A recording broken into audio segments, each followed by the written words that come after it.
राधे राधे, हरे कृष्णा। कैसे हो आप सभी लोग? आशा करती हूँ आप सभी परम मंगल में होगे, स्वस्थ होगे, अच्छे होगे। आज की वीडियो ना बहुत ज्यादा इंटरेस्टेड है क्योंकि आज की वीडियो मैं अपने ऊपर बनाने जा रही हूँ। आप में से बड़े सारे भक्तों द्वारा मुझसे पूछा गया प्रश्न है कि दीदी आपका एक छोटी सी बच्ची है, मेरी 1 साल की बच्ची है, उसके साथ आप एकादशी का व्रत कैसे करती हो, उससे पहले भी कैसे करती थी, उसके बाद मेरी लाइफ में क्या क्या चेंज आए वो भी बताऊंगी। ये तो और जब मैं प्रेग्नेंट थी तब मैं एकादशी का व्रत कैसे करती थी बताऊंगी। फॉर एग्जाम्पल आज मैं आपको बताने वाली हूँ कि मैं एकादशी का व्रत जो है वो कैसे फॉलो करती हूँ, क्या क्या नियम, क्या क्या रूल्स रेगुलेशन लागू करती हूँ। एकादशी का नियम मैं हमेशा कहती हूँ ना कि 10वीं तिथि से एकादशी के व्रत के जो नियम होते हैं वो लागू हो जाते हैं। ये एकदम सत्य बात है। मैं 10वीं तिथि से ही एकादशी के जो व्रत के नियम है वो लागू कर लेती हूँ। मेरी बच्ची भी मेरा दूध पीती है तो भी मैं कोशिश करती हूँ कि सूर्यास्त के बाद भोजन ही ना करूँ। अभी तो मैं और मेरे हस्बैंड बेसिकली डाइटिंग पे चल रहे हैं तो हम लोगों ने पिछले 2 महीनों से रात का खाना ही छोड़ रखा है। अगर आप इस पर डिटेल में वीडियो चाहते हो कि रात का खाना छोड़ के हमको क्या क्या बेनिफिट हुआ तो मैं आप लोगों के साथ में जरूर बनाना चाहूंगी क्योंकि मेरे हस्बैंड का 7 kg वेट रिड्यूस हुआ है। मेरा भी 5-7 किलो वेट रिड्यूस, 5 किलो तो मेरा भी वेट रिड्यूस हुआ है प्रेगनेंसी के बाद। तो हमने क्या क्या किया, बिल्कुल डाइट फॉलो नहीं करी, हमने जमकर खाना खाया। मेरे को मीठा बहुत पसंद है, मैंने मीठा इत्यादि भी खाया। नाइट का फूड अवॉइड किया, वो कैसे कैसे वो किसी और वीडियो में मैं आप लोगों के लिए बताऊंगी। तो एकादशी के रात्रि को हम लोग भोजन नहीं करते हैं, मैं और मेरे हस्बैंड। एकादशी पे हम लोग कोशिश करते हैं कि राइस ना खाएं। कोशिश क्या करते हैं, बिल्कुल भी राइस नहीं खाते। एकादशी के एक दिन पहले 10वीं तिथि पे हम चावल का सेवन नहीं करते हैं किसी भी कीमत में। एकादशी से एक दिन पहले हम लोग बाहर का नहीं खाते, जैसे कोई नमकीन वगैरह हो गई, ठीक है ना।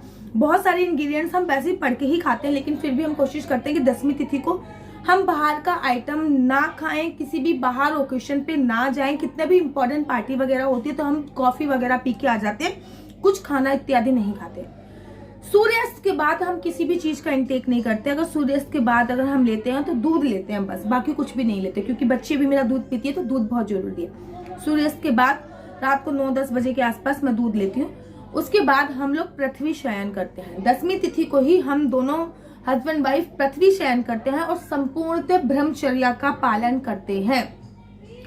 उसके बाद एकादशी वाले दिन हम लोग उठ के स्नान करते हैं। स्नान के पानी में हम लोग कुछ ना कुछ अवश्य डालते हैं, जैसे कि गंगा जल डाल लिया, ठीक है। हमारे पास ना 5 नदियों का जल भी है, मतलब 5 नदियों का जल इकट्ठा एक बोतल में हमने भरा हुआ है, तो वो नदियों का जल डाल लिया, आंवले का रस डाल लिया, दूध डाल दिया, हल्दी डाल दिया। मतलब एकादशी वाले दिन हम कच्चे खाली पानी से स्नान नहीं करते, पानी में हम कुछ ना कुछ डालकर ही स्नान करते हैं एकादशी वाले दिन। उसके बाद हम लोग पूजा अर्चना वंदना करते हैं। उस दिन हम पेस्ट इत्यादि नहीं करते, मुंह में उंगली में जल भर के 12 बार कुल्ला करके थ्रो आउट करते हैं, पेस्ट नहीं करते हैं उस दिन, ठीक है ना। उस दिन हम शैम्पू का उपयोग नहीं करते, फेस वॉश का उपयोग नहीं करते। फेस वॉश की जगह हम लोग दही का उपयोग करते हैं या मुल्तानी मिट्टी का उपयोग करते हैं उसी। तो मैंने आज दही या मुल्तानी मिट्टी का उपयोग किया, तो आप लोग ये देखो। और वैसे भी नेचुरल चीजें मेरे फेस पे बहुत ज्यादा सूट करती है, और जैसे भी वृंदावन आ जाती हूँ तो अपने आप ही भगवान के नाम पे ही चारा खिलने लगता है। खैर, come to the top point again. उसके बाद हम लोग पूजा अर्चना वंदना करते हैं। इस दिन हम कोशिश करते हैं कि लड्डू गोपाल को पंचम से स्नान करा पाए, तो लड्डू गोपाल को पंचम से स्नान कराते हैं। खुद भी पीले वस्त्र ही पहनते हैं और लड्डू गोपाल को भी पीले वस्त्र पहनाते हैं। तो प्रेगनेंसी के टाइम पे मेरा वेट बहुत बढ़ गया था, अप एंड डाउन चलता रहता है। तो बेसिकली होता क्या है मेरे साथ कि अगर मैं पूरे कपड़े पीले नहीं पहन पाती, सलवार सूट पूरा मेरे को नहीं मिल पा रहा है, तो मैं चुन्नी एक पीली जरूर ओढ़ लेती हूँ। पूजा के टाइम तो मैं पीले वस्त्र पहनती हूँ। जैसे कि मैंने आज पूजा के वक्त पीले वस्त्र पहने थे, उसके बाद फिर मेरी बेटी ने पोटी सोटी करी तो मैंने वस्त्र बदल दिया, लेकिन फिर भी मैंने एक शॉल ली जिसमें पीला अटैच है।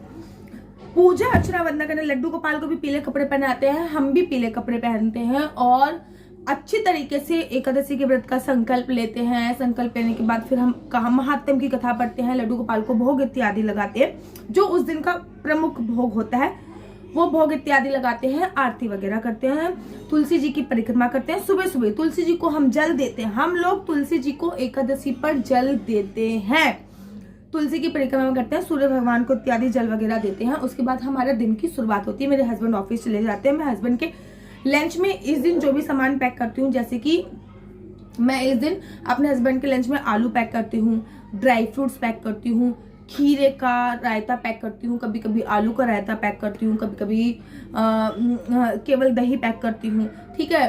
और मखाने और पीनट्स को रोस्ट करके वो पैक करती हूँ। तो ऐसा जो भी कोई फ्रूट्स पैक करती हूँ, तो इस दिन मैं अपने हस्बैंड के लंच बॉक्स में ये पैक करती हूँ। और सुबह सुबह जो मैं उनको खाने को देती हूँ वो देती हूँ चौलाई के लड्डू दूध में डुबो के। नाश्ता उस दिन हमारा ये होता है, चौलाई के जो लड्डू होते हैं वो हम दूध में डुबो के देते हैं। अगर निर्जला व्रत नहीं रखा, निर्जला रखा फिर तो कोई बात ही नहीं होती। मैं अपने हस्बैंड को ये देती हूँ क्योंकि वो चाय नहीं पीते, लेकिन मेरे को चाय पीने का बहुत शौक है। तो मैं पूजा अर्चना वंदना करने के बाद एक गिलास, लगभग इतना गिलास यहाँ तक होता है, वो भरकर दूध वाली चाय पीती हूँ। इसमें मैं अदरक का सेवन नहीं करती, बेसिकली इलायची वगैरह सब डालती हूँ लेकिन अदरक नहीं डालती हूँ, ठीक है। उसके बाद हम लोग ना उस दिन बेड पे जाते ही नहीं है। मेरे हस्बैंड तो जॉब पे चले गया, वो तो पूरे दिन उनका खत्म, चाहे वो भगवान के नाम अपना कर्म ही कर रहे हैं। लेकिन मैं बेसिकली उस दिन फिर अपने जो सॉन्ग अर्थात भगवान के गाने चला लेती हूँ, फिर अपनी बेटी को नहलाती वगैरह हूँ। उसको भी मैं इस दिन गंगा जल में कुछ ना कुछ डाल के ही नहलाती हूँ, क्योंकि वो बहुत छोटी है। तब भी मैं अपनी बेटी को कुछ ना कुछ डाल के ही पानी में स्नान कराती हूँ। उस दिन उसने तुलसी धारण अभी से ही कर रखी है, तुलसी की माला उसने धारण कर रखी है। उसके बाद उसको मैं पीले कपड़े पहनाती हूँ। उसके बाद मैं उसको दोबारा से पूजा स्थल पर लेके जाती हूँ, यहाँ पे हम लोग पूजा करते हैं, वहां पे मैं उसका मत्था टिकवाती हूँ और उसको चंदन का या कुमकुम का जो भी तिलक होता है वो इत्यादि लगवाती हूँ। उसके बाद अपनी बेटी के लिए मैं कुछ ना कुछ बनाती हूँ। जैसे कि मैंने इस दिन साबूदाने की खीर बना दी, तो अपनी बेटी को मैं साबूदाने की खीर बना रही हूँ। बीच में मैं लड्डू गोपाल के लिए मखाने की खीर अवश्य बनाती हूँ। केसर डाल के मैं मखाने की खीर अपने बाल गोपाल लड्डू गोपाल के लिए स्पेशली बनाती हूँ। पूरे दिन मैं इस दिन कोशिश करती हूँ कि ज्यादा से ज्यादा वीडियो बनाऊं, ताकि मेरा ध्यान नेगेटिव बातों पे ना जाए। मंत्र जाप करती हूँ माला झोली पे। अगर मेरी बेटी जब सो जाती है तभी मैं माला झोली पे मंत्र जाप कर पाती। छोटी है, वो माला झोली खींचती है, जैसे वो सोएगी मैं वैसे ही मंत्र जाप करती हूँ। नहीं तो जब वो जगी रहती है तो भगवान के कीर्तन जो है वो मेरे यूट्यूब चैनल पे चल रहे होते हैं एनी टाइम, पूरे दिन। उस दिन मैं अपनी बेटी को बेड पे नहीं सुलाती। उस दिन मेरी बेटी दोपहर के समय जब सोती है तो वो जमीन पर ही सोती है। जमीन पर हम लोग अपना बिस्तर वगैरह लगाते हैं तो जमीन पर ही सोती, बेड पे नहीं सोती। एकादशी वाले दिन हम लोग बेड यूज ही नहीं करते हैं। तो उस दिन मेरी बेटी जो होती है वो भी जमीन पर सोती है। जब वो सो जाती है उसके बाद मैं मंत्र वगैरह का जाप इत्यादि करती हूँ। उसके तत्पश्चात उस दिन मैं किसी से भी फोन पे बात नहीं करती, इसके आपके क्वेश्चन आंसर वगैरह कुछ भी नहीं ना। मैं इस दिन वीडियो बनाऊंगी क्योंकि उसमें भी भगवान के नाम का सिमरन ही हो रहा है। यूट्यूब पे भजन सुनूंगी, मंत्र जाप करूंगी, बस दैट्स इट। मेरा पूरा दिन होता है। उसके बाद शाम की पूजा का वक्त आता है। इस बीच में मैं लड्डू गोपाल को कुछ ना कुछ दे देती हूँ। जैसे कभी चौलाई दे दी, चौलाई के लड्डू दे दिए, ठीक है ना, कभी स्वीट पोटैटो दे दिए, कभी मखान वगैरह दे दिए। इस बीच में मैं लड्डू गोपाल की पूरी सेवा करती रहती हूँ। दोपहर को मैं लड्डू गोपाल को सुलाती नहीं हूँ। इस दिन अखंड जोत मैं जलाकर ही रखती हूँ। हमेशा मैं अखंड जोत जलाती हूँ। कभी कभी जैसे कि हमको बाहर जाना होता तो नहीं करती। शाम के समय फिर मैं पूजा अर्चना वंदना करने बैठती हूँ। तो शाम के समय फिर विष्णु सहस्रनाम का पाठ जो है वो अपने यूट्यूब से चला लेती हूँ। मेरी बेटी जग जाती है तो शाम के समय मैं घर के मुख्य द्वार पे 2 दीपक जलाती हूँ, तुलसी मैया पे 1 दीपक जलाती हूँ और फिर मैं शाम की पूजा अर्चना वंदना करती हूँ, जिस भी विधान से करती हूँ। शाम को मैं लड्डू गोपाल को तुलसी मैया के पास जाके बैठा देती हूँ। अपनी पूजा के बाद फिर हम तुलसी माता की परिक्रमा करते हैं, मैं और मेरी बेटी दोनों मिलके। लेकिन शाम के समय जब मैं परिक्रमा कर रही होती हूँ तब मैं दीप प्रज्वलित नहीं करती, क्योंकि छोटी बच्ची है अभी। परिक्रमा के बाद ही मैं दीप प्रज्वलित। रीजन मेरा ये है कि मेरी बेटी छोटी है, इसलिए मैं दीप प्रज्वलित नहीं तो शास्त्र ये कहते हैं कि आपको परिक्रमा करने से पहले ही दीप प्रज्वलित करना चाहिए। लेकिन मेरी बेटी छोटी, वो मानेगी नहीं, दीपक पे हाथ लगा देगी। उसका दीप, उसकी जगह मैं दीपक को उठा के रख देती हूँ, प्रज्वलित तो कर देती हूँ। लेकिन जब मेरी परिक्रमा वगैरह इत्यादि पूरी हो जाती तब मैं दीपक उसके पास रख के आती हूँ अपनी बेटी को अंदर लेके। ये होता है शाम का। शाम के वक्त फिर मेरे हस्बैंड वापस आ जाते हैं और उसके बाद मैं कोशिश करती हूँ कि सूर्य अस्त से पहले ही कुछ ना कुछ खा लूं, कुछ ना कुछ, जैसे कि कोई फ्रूट्स इत्यादि में खा सकते हैं, या फिर मैं बेसिकली आलू और दही खाना प्रेफर करती हूँ शाम के समय। हरी मिर्च जो होती है, हरी मिर्च को मैं काटती हूँ। और कोई लोग टमाटर खाते हैं, कोई नहीं खाते। हम तो खाते हैं, वृंदावन में भी टमाटर खाते हैं। टमाटर लेती हूँ, हरी मिर्च लेती हूँ, उसको जीरा का तड़का लगाती हूँ घी में और उसमें मैं आलू डाल देती हूँ, मतलब आलू डाल देती हूँ, बॉईल करे हुए आलू डाल देती हूँ, ऊपर से सेंधा नमक डाल देती हूँ। उसके बाद दही का, कुकुम्बर का, मतलब खीरे का रायता बना लेती हूँ या फिर घी का रायता बना लेती हूँ। उसके साथ मैं अपना आलू खा लेती हूँ। सूर्यास्त से पहले का ही ये समय होता है। बहुत कम चांसेस होता है कि मैं सूर्यास्त के बाद ये करूं। मेरे हस्बैंड को देरी हो जाती है, इसलिए वो देर से खाते हैं। 7 बजे आते हैं तो मैं फटाफट से उनको दे देती हूँ कि एकादशी पे जितनी जल्दी हो सके उतनी जल्दी भोजन हमको करना चाहिए। उसके बाद ये होने के बाद फिर हम लोग उसके बाद, जैसे कि मैं तो 5 बजे खा लेती हूँ ये सब चीजें, उसके बाद फिर हम लोग पूजा अर्चना वंदना, मैं पूजा अर्चना वंदना शाम की करती हूँ, मेरे हस्बैंड ऑफिस से आके करते हैं मैं उससे पहले कर लेती हूँ क्योंकि कभी कभी उनको आने में काफी देर हो जाती है। उसके बाद क्या करते हैं, उसके बाद जो होता है कि हम लोग मैक्सिमम 9-10 बजे तक दूध पी लेते हैं। लड्डू गोपाल को भोग लगाया, फिर वही भोग हमने अपने दूध में मिला दिया और 9-10 बजे तक हमने दूध पी लिया। लाला को इत्र वित्र की मालिश करी, लाला को सुला दिया।